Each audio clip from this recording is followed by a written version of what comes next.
here. So if you've had the opportunity to learn from him in the past, he does a really great job.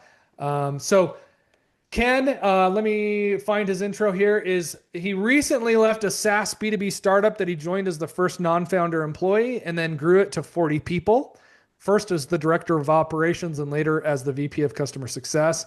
This company was fully remote from the beginning. So while companies were wrestling with how to suddenly handle work from home due to the pandemic, it had a head start. He is the author of Working in Slippers, Virtual Companies and the New Normal, which describes the lessons learned from his experiences growing a fully remote company with all the usual challenges of a fast growing startup. So, welcome with me, Ken, to the spotlight. This is applause in sign language.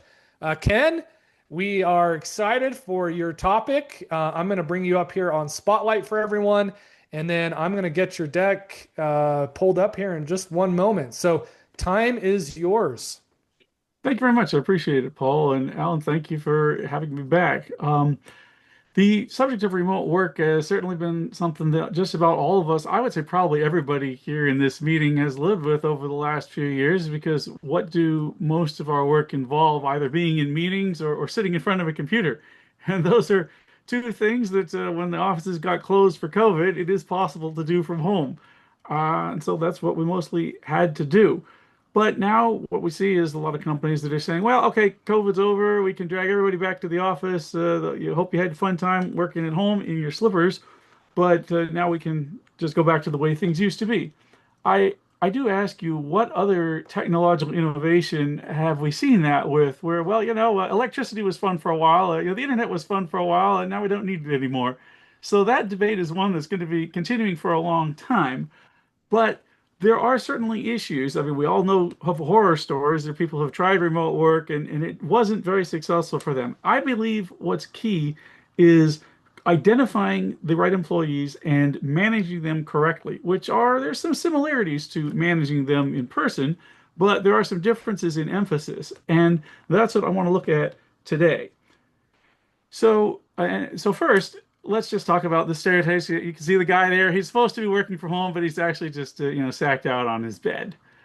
Does this happen? Well, I have no doubt that it does. Does this also happen in the office? Well, yeah, we've probably seen the receptionist falling asleep when nobody's coming in. What we see with the statistics, though, in the data is, as we can see, the Gallup polls show that fully remote workers report the highest engagement. We've all heard about quiet quitting, and people that are burnt out. They're still going to work, they're still doing their work, they're still getting paid, but they're not really engaged anymore.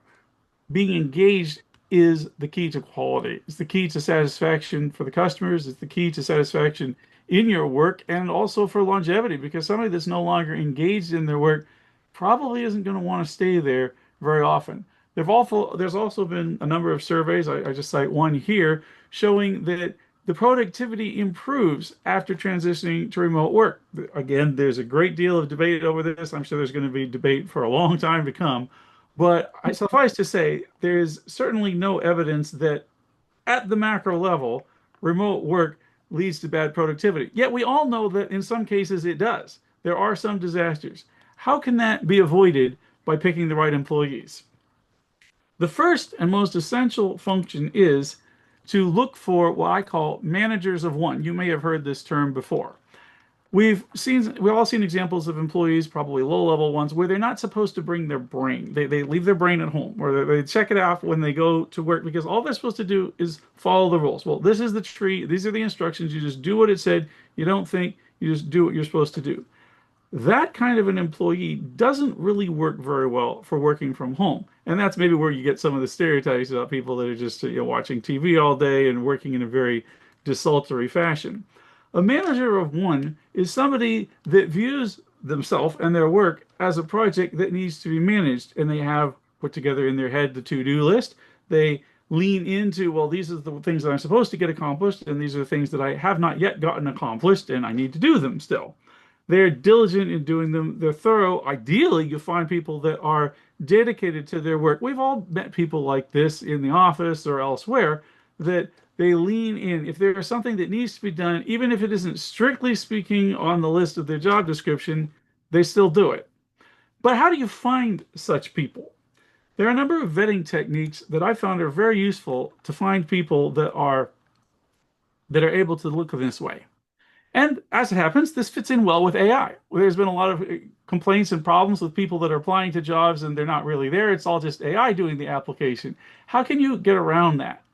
One technique that I found to be excellent is open-ended questions, such as, here's our company website. What do you think about it? Here are our support documents. What are your thoughts? Now, you probably could ask ChatGPT to take a crack at that, but it's probably going to be pretty obvious that that was not really a well thought through answer. If the human being is answering it themselves, you can learn a tremendous amount about their diligence. I have had answers ranging from, that's a pretty shade of green. Okay, well, that's useful. It's good to know that you're able to see the colors, I suppose. And if you're looking for an artistic person, that might be relevant. Not very thorough, not very deep. I've had people write lists of typographical errors on the website, which is A, embarrassing, but B, rather nice of them to do that so I can fix them. And it certainly says something about their attention to detail. I've had detailed analyses of the support docs say, well, this is really good. This is well organized. I was able to find things. But, this is one thing that had occurred to me to look for and I couldn't find. There is somebody that's leaning in, that's identifying issues. That might be somebody that would be a good fit in the organization, especially since we did not tell them precisely what the assignment was. They had to work out the assignment themselves. It shows flexibility and imagination.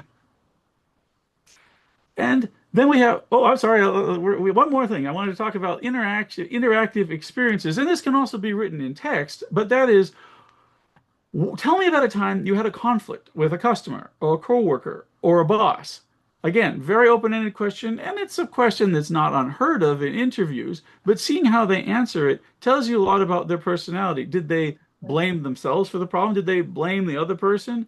Did they behave rationally? Did they behave compassionately? They come in saying, oh, well, this is a horrible boss, et cetera, et cetera. Or this was a disagreement. Here's how we discussed it. Here's how we resolved it and worked together. Because we all know that people have different points of view. And when you're in an office, sometimes it's a little easier to confront those points of view.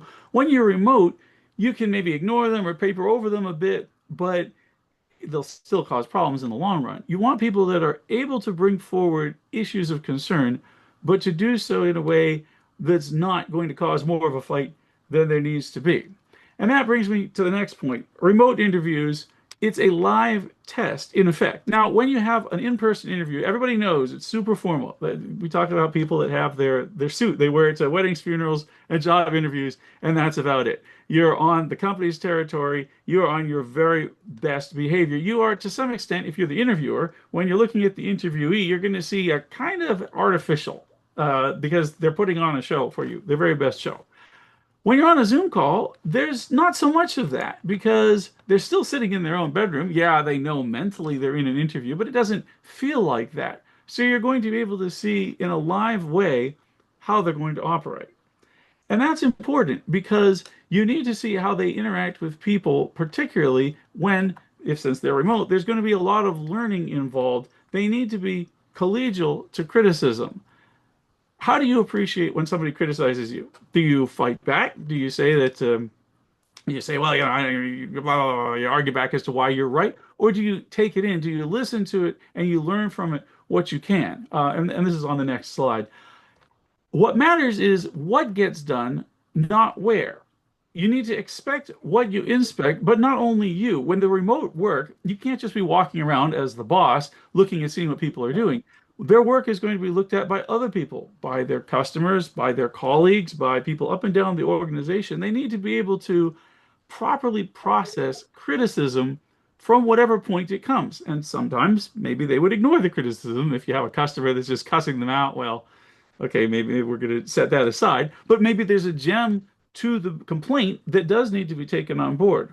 People that are combative, people that are feel threatened when there's criticism, that's definitely an issue and not ideal for remote work.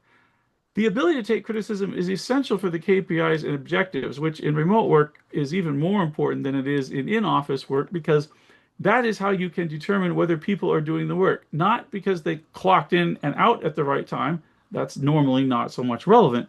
What matters is this is what they're supposed to be doing. Is it getting done? What if it isn't getting done? What if it isn't getting done to the right quality level? You need to be able to politely address that with them in a way that they can take on board and improve. Because, as we now know, everything is changing so fast. None of us know everything. We all have to be constantly learning. And then it comes to the next concept, the knowledge buckets. And this applies to everybody. And this is like a little speech I would go through with all the new candidates and all the new hires.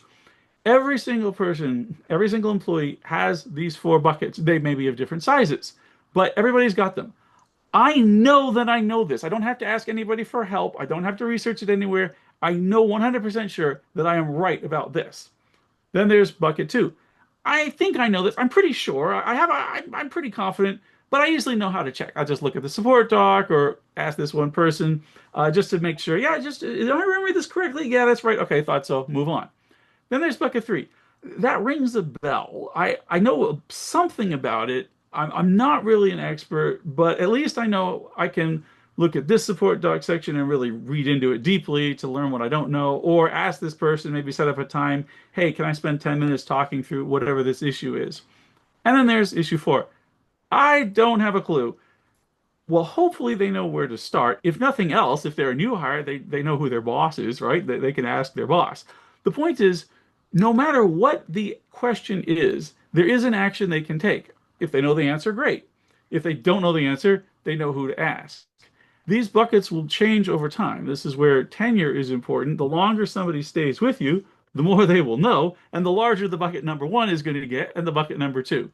And then three and four are always going to exist. I know I found that as myself, even as a leader. Well, this is this. Well, here's what you do. No, it doesn't work. Wait a minute. What? Oh, the engineers just changed something. I did not know that. I need to go find that out and spread that news around. How many times has that happened to us? And I'm sure it's only going to get more common with AI. So let's sum up here. In order to get accurate and effective and efficient remote workers, you need to look for people who are managers of one. They're able to manage themselves and discipline themselves to do what needs to be done.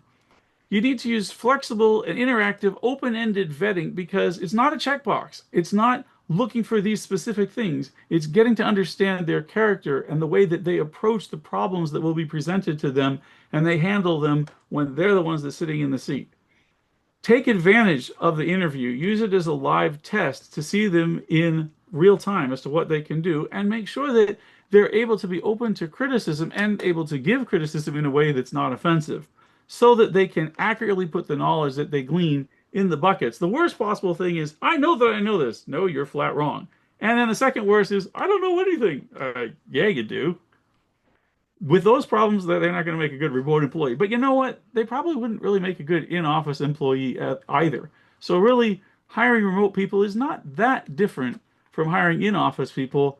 You just need to be more diligent about it. So thank you very much. I appreciate your time. You can see my book there, Working in Slippers, where I talk about how I built the company from 3 people to 40 people and various tips and techniques and lessons that I learned along the ways. I'd love to see a review from you on Amazon. You can connect to me on LinkedIn, and hopefully you will enjoy the book. Thank you very much for your time.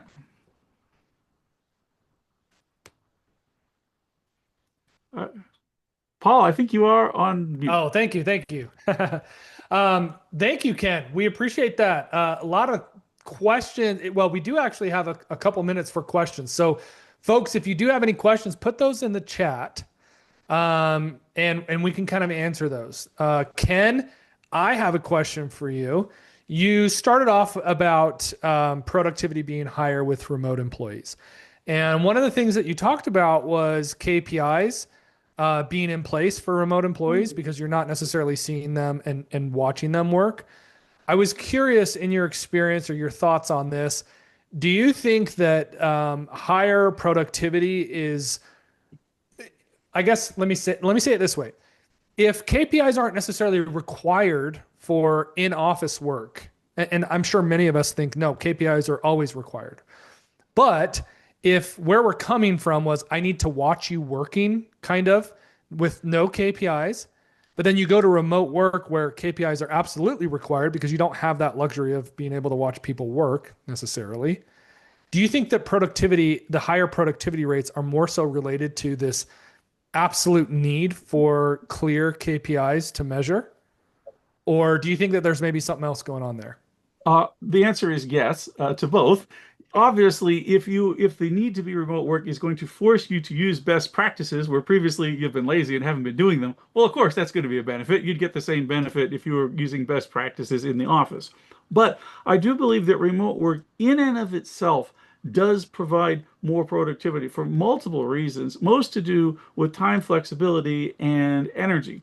Look, if you get to the office and you start your day and you've already spent an hour cussing people out in traffic, you're just not going to be as good as if you just stepped out of with your coffee and for your bedroom and you go into your workplace, and it's just you're not coming in with that stress load. So you're naturally going to be more attuned and better able to be productive just because you're in a better mood that way.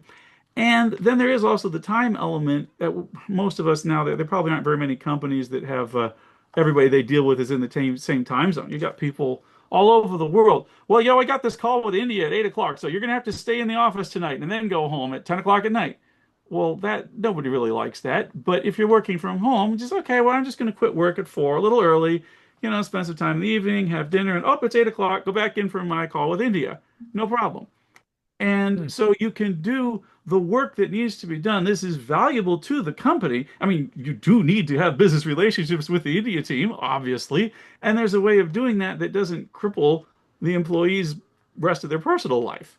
So they're going to be more willing to do that. They're not going to fight against, oh, do we have to have a meeting every week? Can we do it every 2 weeks or maybe every month? No, that's no big deal. Let's just do it when we need to because it's not the end of the world when you do it. So the flexibility works both ways. It benefits the company as it benefits the employee. I got to bug out for an hour to pick up my kid from school. Not a big deal. You go back, you work for another 3 hours, whatever. Your life is better. The company's life is better. Interesting. Yeah. We've got two really good questions. Let's get to these. Alan, our host, asked the question, one of the advantages of in-office work is the ease of knowledge transfer among colleagues. How have you handled this with remote work? Did you set up special processes for this? Great question. That is an excellent question. It's probably the number one question and concern about remote work. And the answer is you need intentionality with the technology and the culture. I every time I say this, I hate promoting a company that already has more money than anybody needs. But Google's tools are fantastic because you have the ability to use the Google Docs. We've all used Google Docs, and you know how if multiple people are in the same doc, you could see where they are. It actually shows there's little icons as to what they're looking at the same time. And if you're on a Google Meet at the same time and using a Google Chat so you can have conversations with everybody else in the company, if you have set up a culture that encourages that, then there's no reason that people can't talk to each other. In fact, it's a lot easier, in my opinion, because if you're in the office, you might go, well, I'm going to go somebody's cubicle. Oh, they're not there. Well, maybe I'll remember and catch them later, but by then you forgot. With the chat, you just throw it in the chat. And if they're not there, well, okay, that's fine. It'll be waiting for them when they get back, and you can have that asynchronous conversation. But yes, people don't naturally think of that because they're not used to it yet. Although I suspect that Gen Z is much more native because isn't this much more how they operate? They're always using their texting on the phone, and chat is kind of similar to that. So when you put the environment together of you have, well, this is the team chat. You can have individual chats with anybody that you need to talk to. Yes, we do have meetings that are live, Zoom meetings or Google Meet meetings on a regular basis where you can talk, and so we see people's faces. But if you have these multiple channels, most people will want to use them. So I have not found knowledge transfer to be any worse than in the companies that I have worked in that are trying to do it in the more traditional style. It requires discipline and intentionality, a little bit different tools, but is not an order of magnitude problem. It's just that most people aren't familiar with how to do it. And that's why I Mhm. wrote the book. I think it's such a good point about Gen Z and the asynchronous aspect. So I run a lot of book clubs. I'm a geek and I like to read books with other people. And it's always interesting to me how we try to synchronize our opportunities to talk. But the reality is that if we were good at asynchronous, you'd be able to formulate your response, put it somewhere that's documented, and do it on your own time. To your point, I think you bring up a great point about that. I just don't know that we're that good yet at asynchronous. No, I we mean, are I not, think but we're that's getting something that can be better, but learned. It can Mhm. absolutely be learned if we realize we need to learn it and discipline ourselves and do it. In that sense, it's a little bit like AI. Most people don't really know how to use that effectively. Is that an excuse to not use it and not learn it? No, not really. Mhm.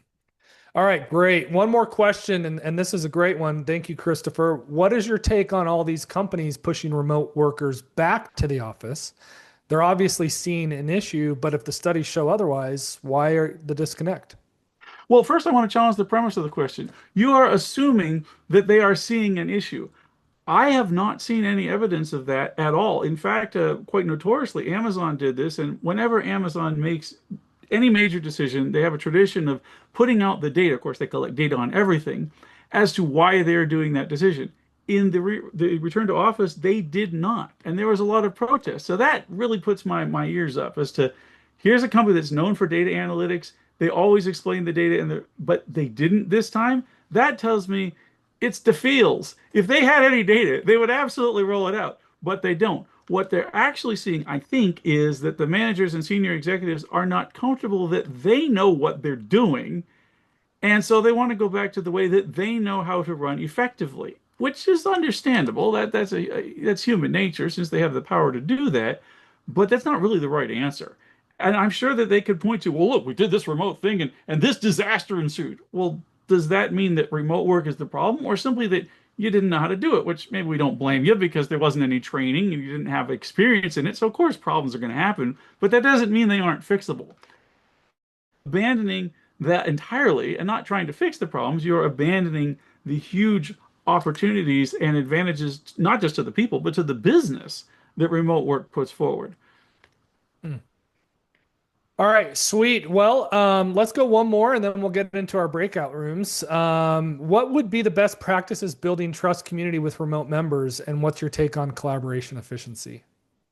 Well, a couple of things with the building the community. I think that you definitely need to have a tiered hierarchy of official timed meetings. You certainly want to have a weekly team meeting, possibly daily, depending on the team. I like to have a weekly all hands meeting. That's not going to work if your company is enormous, but to the extent that it can, or at least you're seeing other people's faces, you're hearing their voices, you're getting a quickie as to what they do. And now this also feeds back to my desire for longer tenures and not having a revolving door. The longer people are there, the easier it will be as they know who is who. But you can also look, remote work is not a religion. It's not a sin to meet in person. You can encourage that. You can have an annual get together where the company pays for everybody to fly in and meet together someplace for a few days. Oh my gosh, that's expensive. Well, not if you're not paying rent on a building for the whole year. You can encourage people when they take their vacations. If they have a friend that's in some particular town that they're passing through, that's a colleague, hey, have a dinner on us. Oh, that could be really expensive. Again, it's a fraction of the cost of a business trip, but people build that camaraderie. And I've discovered that for most people, they don't need to be physically present with their colleagues all the time. If they're physically present with them occasionally, even rarely, that's good enough because they can build on that. That plus we all have high quality screens. We all have giant monitors. We can see each other on the cameras. We can hear each other's voices. That does the job most of the time for most people with a little bit of seeding of in-person events as the occasion allows. Mm-hmm. Awesome. Well, Ken, appreciate the thoughts on this and the presentation. Of course, one last time is applause in sign language. It's kind of what we do here at the CS Executive Brain Trust. And to your point, Ken, we do know that this is a hot topic, and it's funny because I haven't thought about this topic in a couple of years, but it is still present. It's something that we should consider and we should continue to talk about, although some things have maybe caused us to look elsewhere, right?